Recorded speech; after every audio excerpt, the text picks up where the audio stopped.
off of, and it might go wrong. So I thought if I start early, I can always stop and start again. But it looks like it's doing all right. So that's the very exciting news for today. Trying to do my part of, well, saving myself money really for the winter with the electric, but it's also hopefully saving um, and using a renewable energy source. So I always advocate for saving the planet, and I'm sure everyone here does as well. So this week we've drawn the card of sensitivity. And actually, before I get started with the angel cards, I wanted to congratulate Laura for completing her Reiki 2. She is now on her way to being able to be a practitioner if she wanted, but it is all about learning to work with the different energies that Reiki has. And so it is still all about healing yourself, but it's very exciting that she's gone through her Reiki 2 now. She's just going to do a couple of distance healings and receiving them and sending them. And then once she's done that, she'll get her certificate. So very exciting news. I'm sure everyone here will love to congratulate her. So today's card is sensitivity. Let's go over and find out what the card says about sensitivity, because I have a lot to say about sensitivity as well.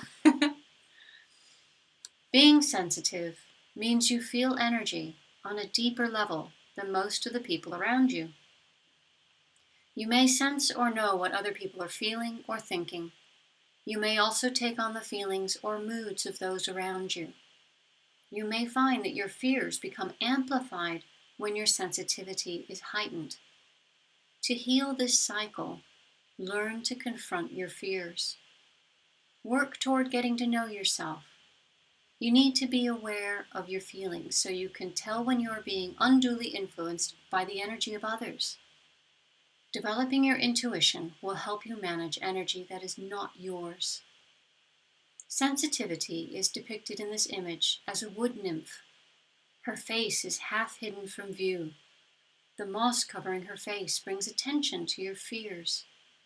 The darkness around her face suggests a fear held in the mind. This fear may not be warranted. It is up to you to face your fears. The lightness shown at the nymph's solar plexus represents your personal power. This is a reminder that you hold the strength to overcome this and any other situation. And that's so true, that our fears are often a lot bigger than the circumstances themselves. And when we're sensitive to these things, that amplifies everything. And then if you're around other people who have fears, you take on their energy and their fears as well. So it's important to learn what is your energy, what are your fears, and then put up a boundary so that you don't absorb other people's fears and energy. Reiki draws empaths towards it because we're the sensitive ones, and we're the ones that have a little bit more difficulty getting through sometimes daily tasks that other people seem to think are just easy. And we sit there going, how can they just do that? Why can't I just do that? Well, when we're sensitive, we let our fears get in the way. And so with Reiki, we learn to let go of anger. We learn to let go of worry. And a big part of all of that is being kind to ourselves and others, and being grateful, and being honest to yourself. Because I know that can also translate to work hard, but I prefer the be honest, either in your work or with yourself. For me, it's all about looking at your own situation, and instead of telling yourself little white lies about why you do things or what have you, look at yourself honestly and say, oh, well, actually, I'm doing a little too much of this these days, and so I need to maybe do this a little bit more instead. And that's going to make my body healthy, and that's going to make my mind healthy. And therefore, when you look at yourself honestly, you're able to figure out why you're not achieving the things you want to achieve. So that's a very important Reiki principle, and it's not one that I talk about a lot. But it's because we need to first, because we're all a bit sensitive, we need to first learn how to love ourselves. And once we've learned how to love ourselves and be supportive of ourselves, be our own best friend, then you can start to look at yourself honestly. I mean, it's a joint thing, really. But if you start looking at yourself honestly, which we think we're doing when we're being critical of each other, or not of each other, but of ourselves. And so when we're having that negative incessant chatter in our mind where it goes and says, oh, you've done that wrong, and you've done that wrong, and you should have done this better, and all that, we think that's being honest with ourselves. It's not. First, learn to be kind to yourself. Then once you learn to be kind to yourself, don't criticize yourself when you want to be honest with yourself. Just look at it without feeling your situation and say, well, I'm spending a bit too much time doing this. I'm one of those that sits on my phone and does too much on my phone. I'm a bit of a social media addict, and part of that's okay, and part of it I should look at. And instead of chastising myself for it, I just become aware of that. And I don't need to make any drastic changes, because to run a business, I need to have some social media out there. But I need to be aware of how much time I'm putting in. So that's an example of being honest with yourself. But you need to desensitize a bit in order to be able to do that. And sensitivity is a beautiful thing. Anita Morjani has written a book, Sensitive is the New Superpower. Oh no, I can't remember the name of the book, but look up Anita Morjani, and there's a book with sensitivity in the title.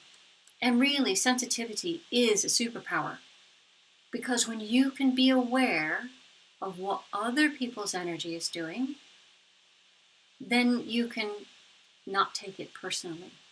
And when you don't take things personally, you're able to achieve so much more, because you don't get mired in all of that negative, incessant chatter that slows us down and stops us from being the best we can be. So, thank you. I appreciate the thumbs up. That's very helpful. And thank you very much for joining and commenting today, because that does help to bring this to other people who may need to hear this. And that's what this is all about. It's all about helping one another. We're all here to help each other in being able to have a better life. We all want to live that dream life. And Reiki has helped me to achieve that. And it's through the gratitude and through the kindness to myself, because I was my worst enemy. And it was a horrible experience for many years. But once I learned to be my own best friend, and that sensitivity is still there. I haven't changed the fact that I'm sensitive, and I don't want to change it now.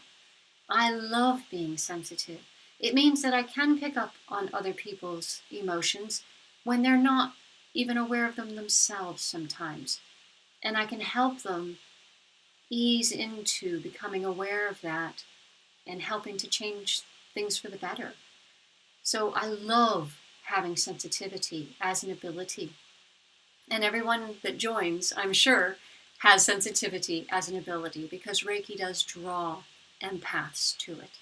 So thank you for listening today. Let's go over and do our Reiki Healing Circle now. So just close your eyes and relax.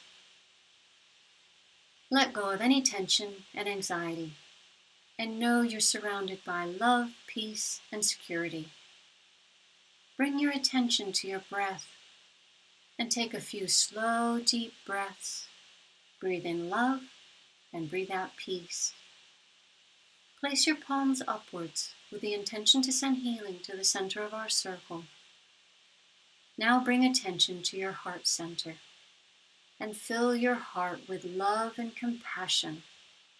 And set the intention that we're going to send Reiki, love and blessings, or healing thoughts to the center of our circle. Feel this energy building up and up until it completely fills our circle with golden light. Feel the energy continue to build until it fills the room and encloses and bathes us in golden healing light. Feel the energy flowing from us and visualize the golden light connecting and embracing us within this healing and loving space. Make your connection to your own divine source, and if appropriate, invite your guides and guardian angels into our circle. Ask for guidance, wisdom, and compassion so that we can help bring love and healing to the earth and to everyone and everything that lives upon the earth. So now send out healing, love, and blessings with the knowledge that where thought goes, energy flows. Now we will place ourselves in the center of the circle to receive this golden healing energy. So I place Heather in the center of our circle. Now place yourself in the center of our circle. Now visualize each of us in the center of the circle receiving a healing from this golden glowing energy. Feel the energy flowing around us and through us. Feel it connecting us. Feel it healing and soothing us. And feel it filling every cell of our bodies with health and positive energy. Feel it calming our minds, filling our hearts with love, and opening our consciousness to the wisdom of the universe. And now we will place whoever or whatever we wish to receive a healing in the center of the circle. So I place Neil, Anne, Patty Lou, all my friends and family and our pets in the center of the circle. Now place whoever or whatever you wish to receive a healing in the center of our circle.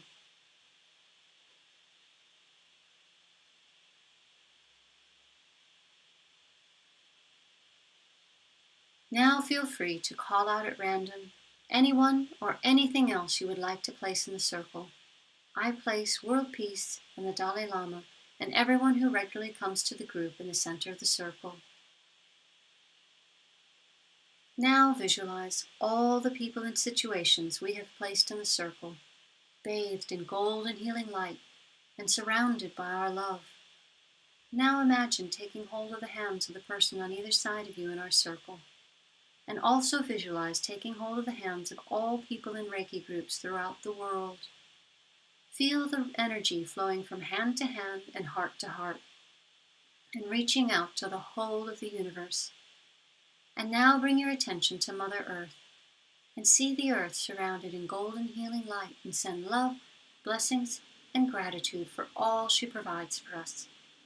Ask that the earth may be healed, cleansed, and at peace. And now, with a little squeeze of appreciation, release the hands on either side of you. Allow the visualization to gently fade away, but hold on to the feeling of oneness and love. And that's our healing circle for today. So if you're new to the healing circle, choose angel card 1, 2, or 3, and we're about to display the angel cards for this week, and whatever one you choose will be yours for this week. So if you've chosen angel card number 1, it is Seek Seclusion. And I've already posted the short descriptions of what these cards are, so you can take a look at that. And the card is quite beautiful. It's set in the evening or the night, and you can see the moon and a waterfall, it looks like, and a stream, and some beautiful flowers, peacock feathers. And it looks like this person is having a bit of a dream world. And seeking seclusion can help to bring your dreams to fruition. Because when you take time to be still and not have all that chatter around you, not just the chatter in your head, but seek seclusion to remove the external chatter around you, that's when your inner wisdom can come out. And that's when you will know what is right for you. So by choosing this card this week, you are asking for your own inner wisdom to come out. And the way to do that is by seeking a bit of seclusion. So, beautiful card for anyone that's chosen that. I love it when I see that card because it says, ooh, I can have a bit of downtime, because being still, it's downtime to me. And if you've chosen card number 2, it is sleep. And following on from the other one where it looked like you were in a dream state there, this one looks very dreamy. The person is obviously sleeping in this card. But the moon is well lit. And there's lots of vibrant colors in this. And that means that that sleep that this card is asking you to make sure that you get is going to provide that beautiful vitality that sleep does. So when you get your sleep, your body can heal. Your mind also can heal when you sleep. And sometimes it's difficult to sleep when your mind's not in the best place. So do everything you can to be able to get that restorative sleep. And it will have a knock-on effect of being able to help heal your mind, your body, and your spirit. Because when we sleep, we actually do reconnect with that oneness that we are all connected to. And whatever your divine is, when you're sleeping, you are connecting with that divine. And that's why we heal so well when we're sleeping. So it's a beautiful card to have chosen this week. And it's just reminding you to give yourself the best chance to have all that sleep. But once again, the card's actual description is posted, so don't go with what I say. Read the card and let your own intuition tell you what it means for you. So. And if you've chosen card number 3, it is triggers. And triggers are something that we all have. We can all get angry, and actually we should all probably get angry at times, because there are some things that are just unfair. And something needs to be done. Or some things that are unfair and we can't do anything about them, but we need to become aware that we can't do anything about them. And so we need to put ourselves in the best situation to be able to deal with that if we can't do anything about it. But if there is something that we can do about it, a trigger is making us aware of a situation. And when we stop, when a trigger happens, and we stop for a minute and go, what is this trying to tell me? What do I need? I don't need to react to that trigger. I don't need to just all of a sudden lash out. I need to stop and think a little bit about what is it trying to tell me? Is it something I need to work on? Or is it something that I can't do anything about? And therefore I need to work on me in order to be able to cope with whatever it is. Triggers are very important, and they happen all the time. And it's not a bad thing that we're triggered. It's a good thing. It means that something needs our attention. Our reactions to those triggers are the things that we need to work on. And that's the whole Reiki aspect of just for today, let go of anger. Doesn't mean don't have it. It means look at it, examine it, welcome that anger. And say, oh, thank you for making me aware that something needs to be paid attention to. I'm angry, there's a reason. What's that reason? Breathe. And when you start to acknowledge that anger, you can then let it go and you don't react as harshly. And then you can start to make changes either to what needs to be handled or to yourself if you're the one that needs to cope with whatever it is because you can't control it. So triggers is a beautiful card to have drawn because there's nothing wrong with triggers.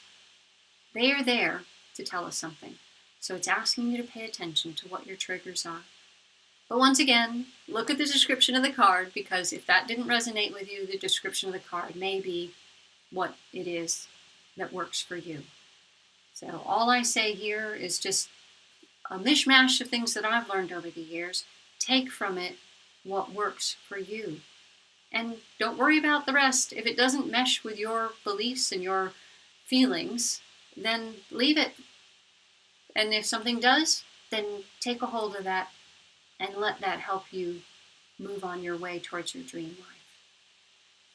So thank you very much for joining.